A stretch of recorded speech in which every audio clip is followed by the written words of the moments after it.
This is the most bizarre single-stage to orbit spaceplane I have made in almost 10 years of Kerbal space program. It has 4 prop engines hidden in the service base, midway shark fin that is absolutely necessary for stability without using like 10 big reaction control wheels, 10 aerospike engines to get to low Kerbin orbit, 3 huge wings in triplane arrangement to balance the craft while getting enough high altitude lift, and 16 passenger cabin to make this SSTO somewhat useful.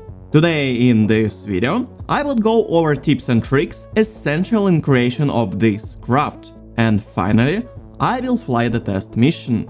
As usual, craft files are in the pinned comment down below for free, and you can always subscribe to this channel and get even more awesome KSP and satisfactory creations in the future.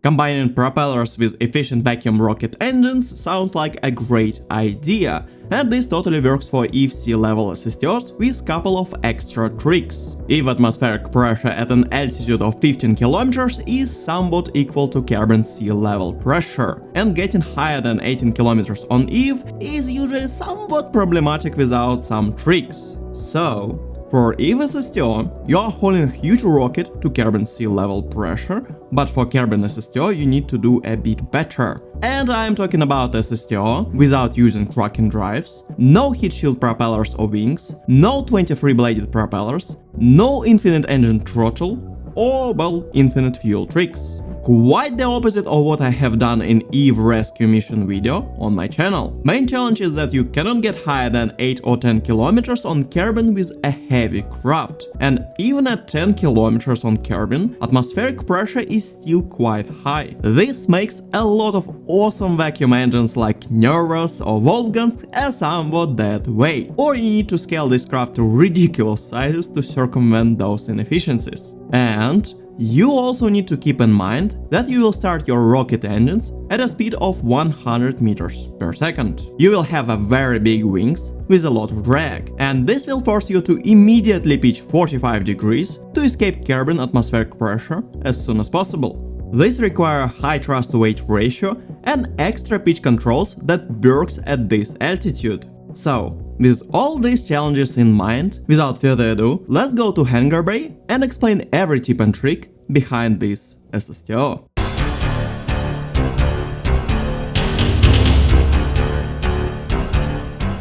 Very important thing is to understand engine choice for the orbital insertion. This is really important, and we will be comparing pretty much 3 engines. There is the Wolfhound, as it's correctly named, there is the Nerva engine, and there is Aerospike engine. The thing is, if you compare their weight, we need to actually compare 3 Aerospikes. So 3 Aerospikes are comparable in weight to all those engines, so this is what we will be comparing. And if you take those engines at 10 km altitude, honestly we should go for the 8 because this is more representative of this SSTO. So we get 2.1k delta V with Wolfhound, we get even lower with the Nerva, and we get way higher numbers with Aerospikes. The Aerospike is basically better, and the thing is, if you just compare the TVR numbers, the TVR of Nervous is non-existent on this altitude. Then we have Wolfhound that is slightly better but still not perfect, and then we have Aerospikes that straight out of the box already have better TVR. Once again, those 2 engines kinda make sense if you can get to 15 km, so if you compare delta V of Aerospikes there, and for example Wolfhounds, well, Wolfhound is already better, it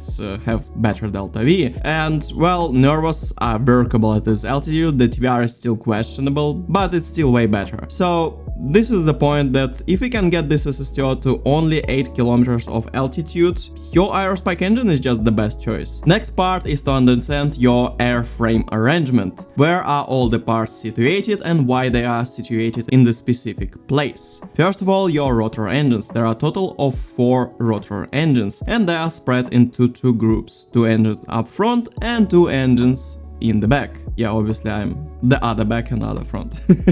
Why is that? Well, if you situate all 4 engines up front, your craft with a lot of torque, it will be very unstable. I have done it before, and to negate that, I was using like 5 or 6 or maybe 8 big reaction control wheels. And reaction control wheels, they weigh 200 kilos per pop if you are talking about the big one, and they also sort of need electricity, so you need to generate even more power. And you can negate this issue by spreading your engines, your rotor engines, into the two parts. One up front, one up back. We have one engine rotating clockwise, other engine rotating counterclockwise.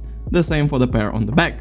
So there's that. Next wing is the shark fin. This is the interesting part. So I was testing way smaller craft with a single arrangement of two rotor engines in the middle, and I found out if you just place the shark fin in the middle, just above your rotor engines, this will basically somehow negate all the torque. This is ridiculous, and this way you can just remove all the reaction control wheels from your craft. Obviously over here we have two sets of engines, and we have the tail fins because we'll need to direct this craft when we will use the rocket power, but with one fin situated somewhere roughly in the middle, you can basically delete reaction control wheels and negate a lot of torque. This is really important, really nice find, and I'm really happy with this solution.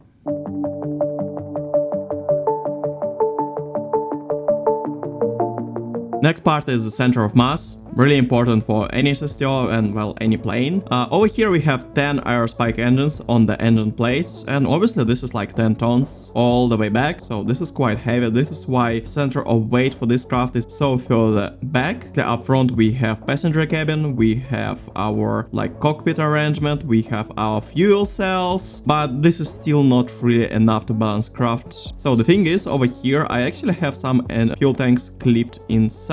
Yeah, there's 4 fuel tanks clipped inside, and they are basically quite further back in the craft. And this is how I balance the craft. If I place them in the middle, as you can see, your center of mass will shift quite a lot. By placing them further back, you can get to the point where your center of mass basically do not shift. Next part is drag reduction, really important because we have those inline tanks clipped inside. And how do we actually kill the drag of those tanks? Well, we have fairing over here, and by simply covering the connection nodes of the fuel tanks, you can kill the drag from that part with the fairing. This is the way to use, well, something like the procedural tanks for the KSP, because we doesn't really have vanilla procedural tanks. This is the only way how you can make the custom fuel tanks and don't have all this drag from the inline fuel tanks. You can use the nose cone to kill the drag of those tanks, but once again, do you want to have all those like fuel tanks all over the place with the nose cones? I don't really want that. I just want the custom craft design. Next part is the lifting surfaces and your wing area. Actually, we have very strange shape and we have triplane arrangement, and there is a specific reason for that. If you are going really high with the prop engines, well, the air pressure is getting lower and we need to have more lifting surface to actually keep flying. If you have the same amount of lifting surface like a normal SSTO, basically you'll fall down somewhere at around like maybe 5 to 6 kilometers of altitude. So there's that, and there is our center of mass. It's really back, and we need to have our center of lift somewhere behind our center of mass. And this why I could not really have the wings going all the way up front. Then my center of lift will be just over here. I have the tail fins that have quite a lot of lifting power, but compared to the relative wing area, this is like nothing. So this is why my wings are so further back and why they are tilted backwards, because this way I can just shift my center of lift way back.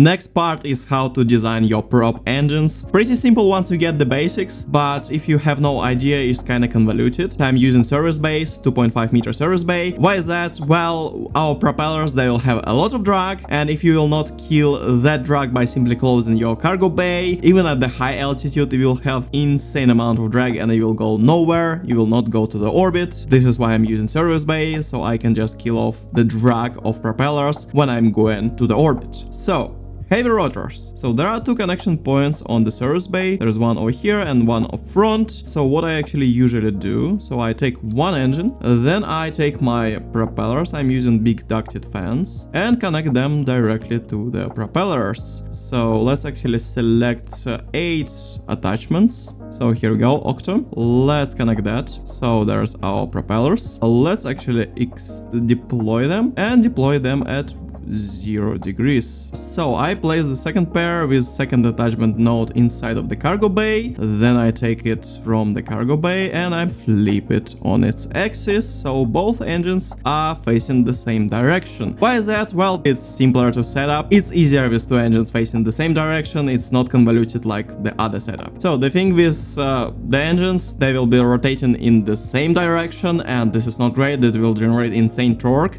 so we need to negate that, and for that we are taking one of the engines and swapping rotation to the counterclockwise, and we are doing the same for the fan blades. This way, this thing will rotate in one direction, this thing in another direction, and we are kinda Gucci.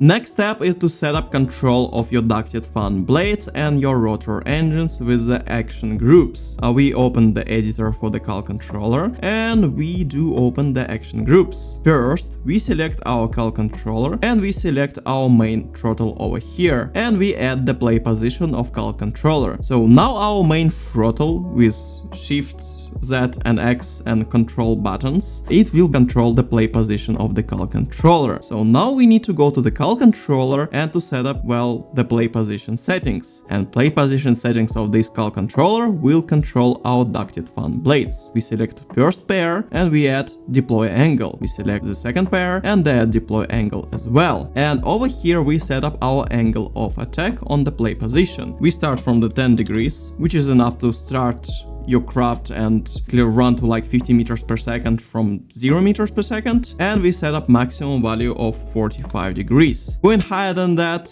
doesn't really work. Then I set up the linear progression over here, so everything is linear, not logarithmic, because, well, I do not like logarithmic controls. The second fan blade, the same setup. We start over here with this node at 10 degrees, and we select the second node and add 45 degrees, and we add the linear controls. So now with our play position, as you can see over here, your pitch angle of your propellers will shift, and depending on the speed you will have enough of, well, throttle. At every single speed level, if your fan blades will be at the same angle of attack, well, they will not generate enough of forward motion at some point. So the faster you go, the higher angle of attack is required to actually go in even faster. Next thing is to control our propellers even further, especially with the cargo base, the brakes. There are a lot of things that we need to control and also start our engines. And making this manually for the menus is just nightmare, so we need to make something different. First, we are starting with the key button 1. In the action groups over here, we select our engines and we add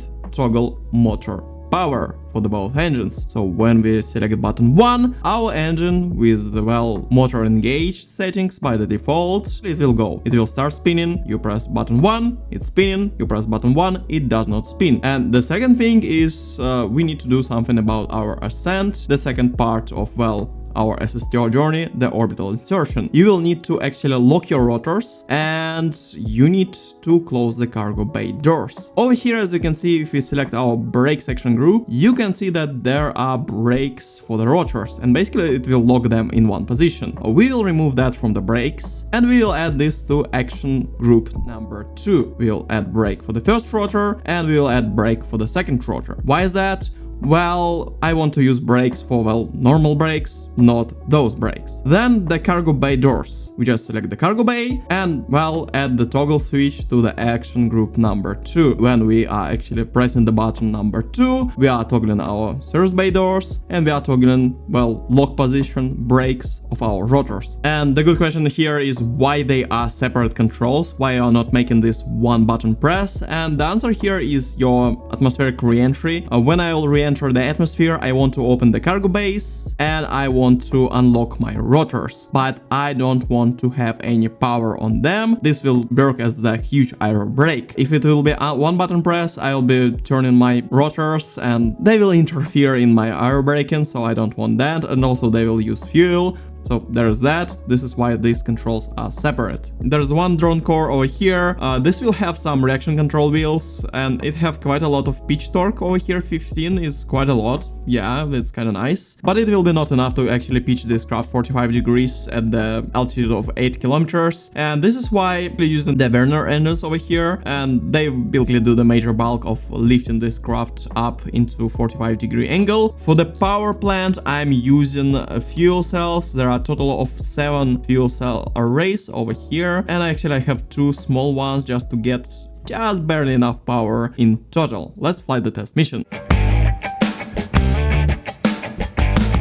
Alright, so here we go, straight out of the gate. When you just hit button 1 and go, you have 10 degrees angle of attack on your propellers, and the craft can go to 50 meters per second. But to go faster, you need to increase your throttle and follow sort of like a golden spot where you actually increase your speed but still have enough of like lifting power, etc, etc. So there is like the game, you could not just floor the throttle, you need to follow this golden spot where your propellers have enough angle of attack on their blades, you have enough speed, you have enough of lifting power on your wings, and you need to follow this golden spot all the way up to the maximum speed. Then after that, as you can see over here, it's actually going down, so you need to follow this golden spot all the way back, because if you go out of this golden spot area, you will start to lose speed. Either you go with the higher angle of attack or lower angle of attack. So there is like this mini game. It is not really hard, but you need to like just follow your speed indicator and just follow it with the throttle, so you will not lose a lot of speed. Also, you can regain speed if you just didn't hit this golden spot for a while, but better off to make things just gradual. I will go all the way to 7.5 kilometers. I was able to get this craft to like 10 kilometers, but it was before I added way more fuel and before this craft kinda a bit ballooned, because I had not enough delta V to make my orbital injection. And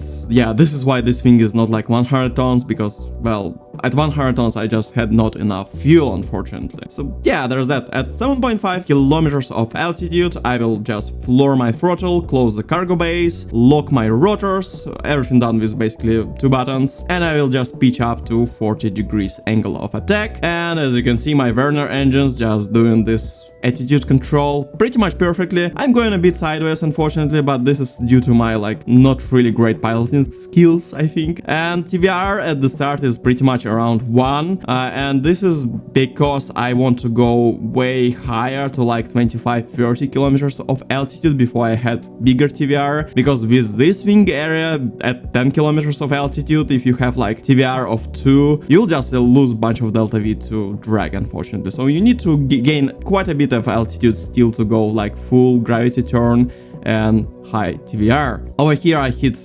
85 kilometers of altitude at my apogee, and obviously I just coast to an orbit and make the circularization burn over here. As you can see, I already have enough delta V. I will have around like 100 meters per second left.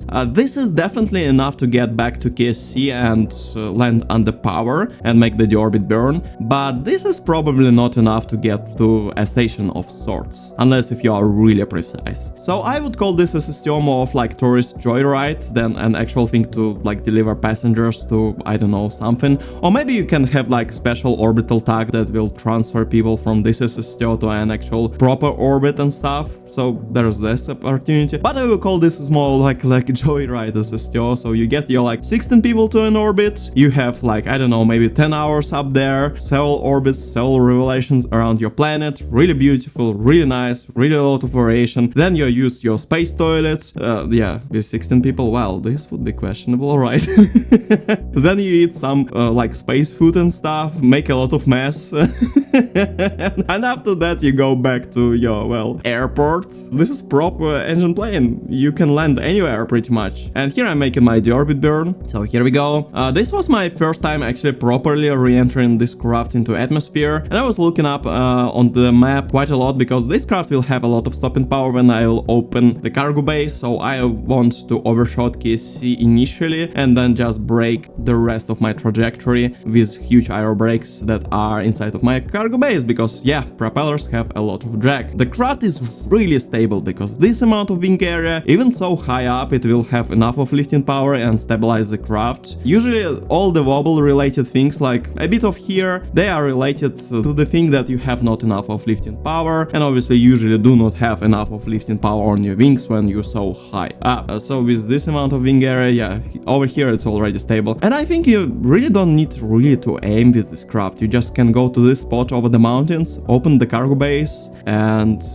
this aero braking is just insane. Look like how fast the speed goes down. And over here I'm just aiming for the KSC. The craft already handles quite well. Over here I'm just engaging my, well, propeller blades, and I go all the way down, and without fuel, as you can see, this craft can go pretty fast. It's like 270 meters per second. I think it's even like faster than commercial jets in real life, you know. So yeah, this thing goes really fast without fuel, and yeah, it flies so smooth. The control is superior, and actually it can land at around like 60 meters per second. So at around 60 meters per second, maybe 70, it still handles quite well. It will not go down. It can fly horizontally. You do not need to have any flaps or stuff. I don't know, this craft handles so well without fuel especially. So yeah, here's the landing, 50 meters per second, ideal landing. So smooth, so perfect. I feel like a pro over here. So here's your SSTO, Joyride SSTO to use space toilet at an orbit.